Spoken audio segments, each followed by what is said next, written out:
Assalamualaikum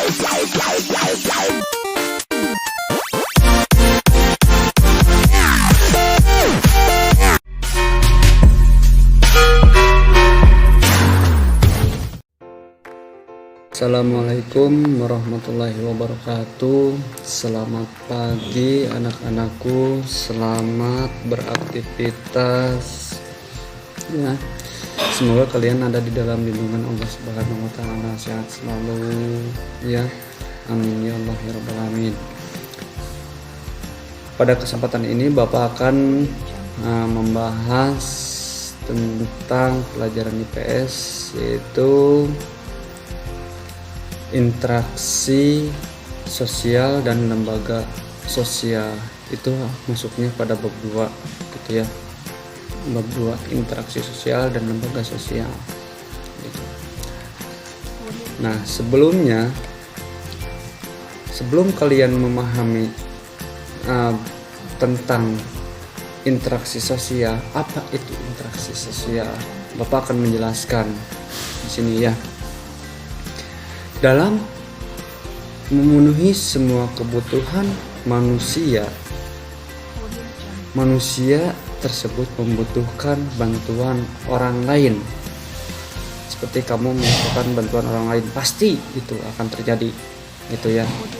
Seperti bantuan dari teman atau bantuan dari keluarga, pasti itu kalian akan terjadi. Sehingga terjadilah hubungan antara perorangan maupun kelompok untuk memenuhi kebutuhan hidup manusia. Ketika berhubungan dengan orang lain dan memenuhi kebutuhan hidupnya di masyarakat. Kehidupan bermasyarakat merupakan proses kehidupan bagaimana seorang dapat bersosialisasi, berinteraksi sesuai dengan nilai-nilai dan norma yang berlaku dalam kelompok masyarakatnya. Namun demikian, proses yang paling dominan adalah proses bagaimana seorang dapat berinteraksi dalam kelompok masyarakatnya untuk memenuhi kebutuhan hidupnya itu.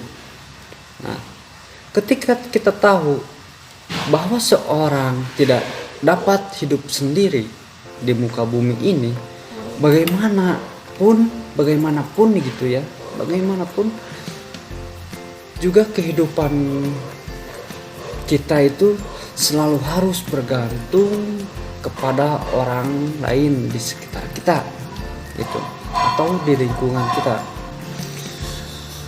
Pada bab ini kamu akan mempelajari interaksi sosial dan lembaga sosial yang membahas tentang pengertian interaksi sosial dan lembaga sosial gitu. Nah, interaksi sosial, syarat dan bentuk-bentuk interaksi sosial itu pengaruh interaksi sosial terhadap lembaga sosial dan pengertian serta gitu ya, jenis dan fungsi lembaga sosial ya. Sejumlah informasi yang tidak termuat pada materi ini yang Bapak bahas ini, kalian juga bisa menelusurinya dari berbagai sumber. Yang pertama, buku paket bisa, internet bisa, atau dari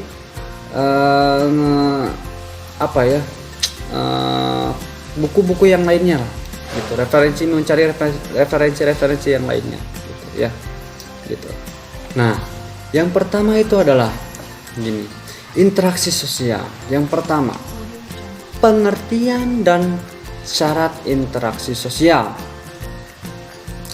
Salah satu ciri manusia adalah selalu hidup bersama dengan manusia yang lainnya gitu. Seperti kamu bersama dengan keluarga kamu bersama dengan teman kamu gitu ya, waktu bermain bersama teman kamu atau tetangga kamu gitu.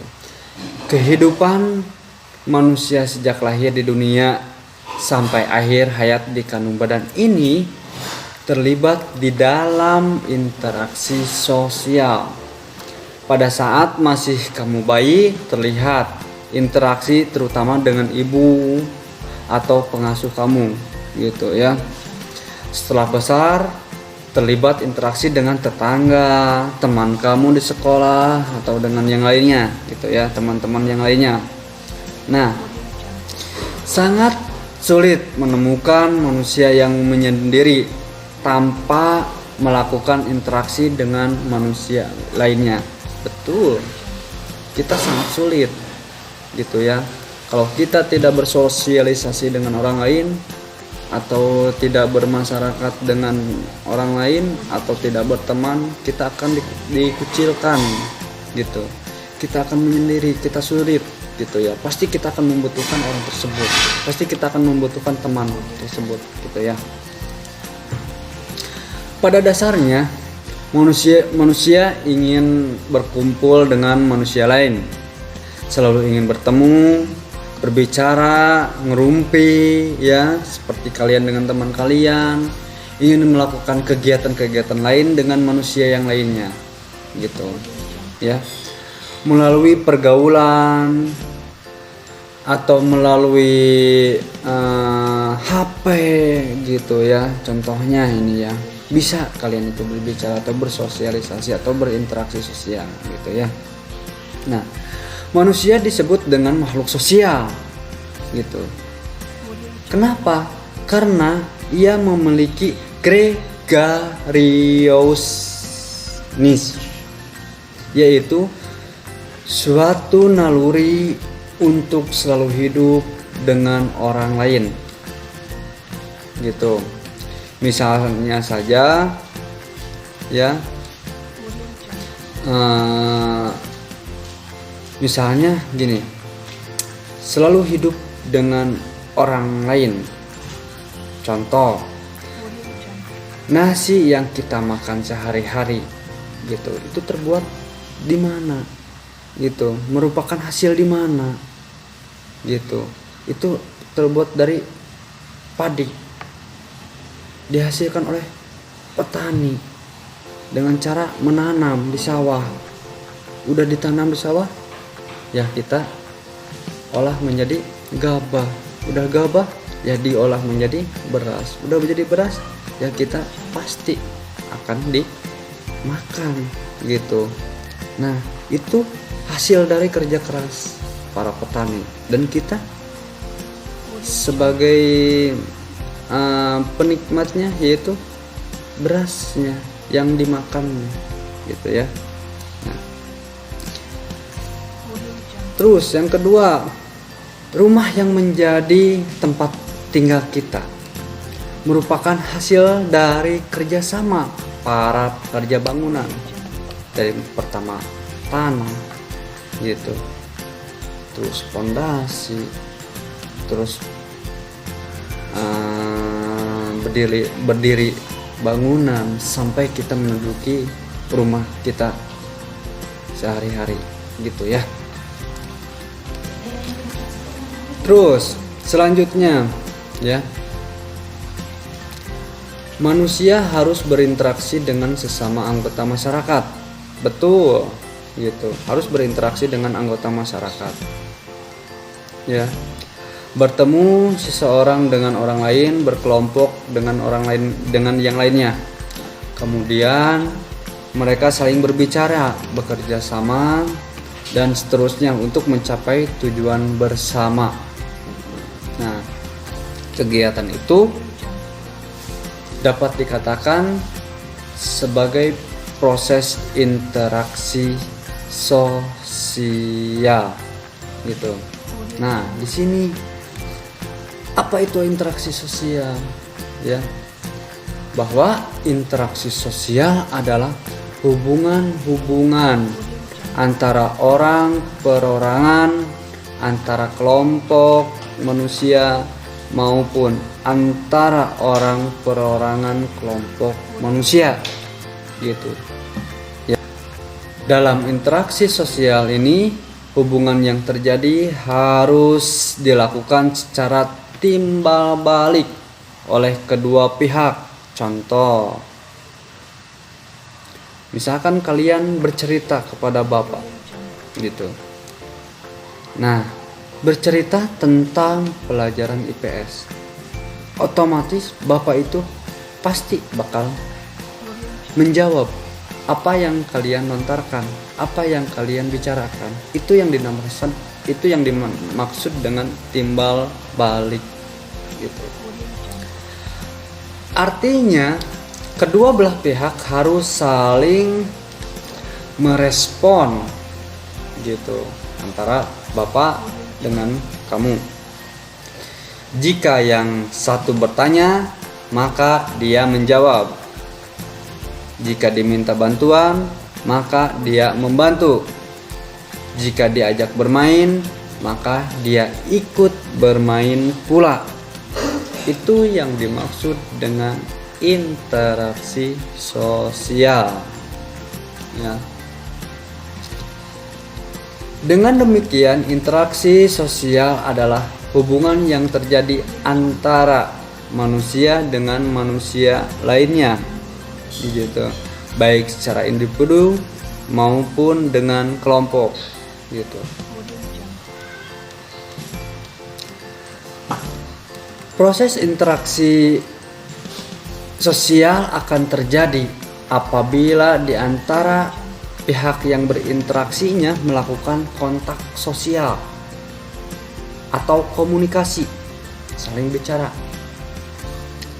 Kontak dan komunikasi sosial merupakan syarat terjadinya interaksi sosial. Tanpa adanya kedua syarat itu, interaksi sosial tidak akan terjadi. Kontak dan komunikasi terjadi syarat yang penting bagi terwujudnya interaksi sosial. Misalnya kita bertemu dengan orang Inggris ya, orang bule gitu, lalu berjabat tangan. Lalu orang bule tersebut berbicara bahasa Inggris dan kita bicara dengan bahasa Indonesia. Untuk itu akan terjadi kontak dan komunikasi yang baik. Kita harus mampu menyesuaikan diri dengan lingkungan sekitar. Itu sangat penting bagi terjadinya interaksi sosial gitu. Tidak semua tindakan manusia merupakan interaksi sosial.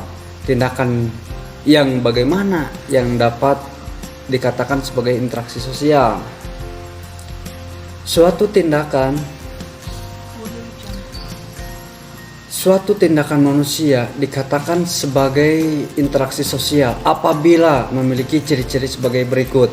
Yang pertama, jumlah pelakunya lebih dari seorang, biasanya 2 atau lebih. Yang kedua, berlangsung secara timbal balik. Yang ketiga, adanya komunikasi antar pelaku dengan menggunakan simbol-simbol yang disepakati gitu.